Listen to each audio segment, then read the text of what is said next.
জুলাই কেবল ক্যালেন্ডারে একটি পাতা বা গ্রীষ্মের কোনো সাধারণ মাস নয়, এটি বাংলাদেশের ইতিহাসে এক অদম্য সাহসের এবং এক নতুন জাগরণের নাম।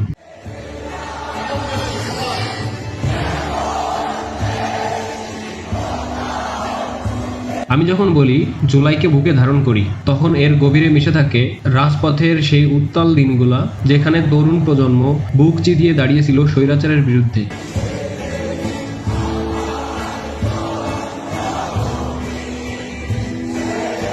সেদিন কোটা সংস্কারের ছোট্ট একটা দাবি পরিণত হয়েছিল মুক্তির সংগ্রামে। আমরা দেখেছি কিভাবে রক্ত দিয়ে কেনা হয়েছিল একটি বৈষম্যহীন নতুন বাংলাদেশের স্বপ্ন। আবু সাইদ কিংবা মুগ্ধের মতো অগণিত শহীদের আত্মত্যাগ আমাদের শিখিয়েছে কিভাবে অন্যায়ের কাছে মাথা নত না করতে হয়। তাদের সেই রক্তস্নাত স্মৃতি আমাদের ধমনীতে রক্তস্রোতের মতো বয়ে চলে, যা আমাকে প্রতিনিয়ত অন্যায়ের বিরুদ্ধে সোচ্চার হতে অনুপ্রেরণা যোগায়।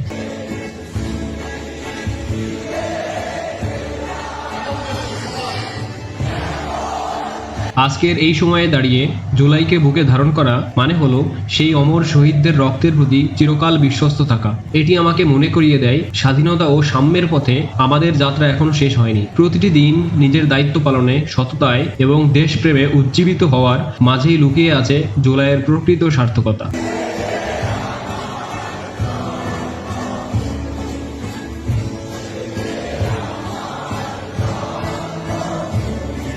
জুলাই মানেই বুক ভাঙা কান্নার পাশাপাশি বুক ভরা আশা। এটি আমাকে শেখায় কিভাবে সব ভয় ও হতাশাকে জয় করে সামনে এগিয়ে যেতে হয়। জুলাই আমার অস্তিত্বে, আমার চেতনায়। এই চেতনা আমার ব্যক্তিগত জীবনের সততা এবং বৃহত্তর সমাজে ন্যায়ের জন্য লড়াই করার এক অফুরান শক্তি।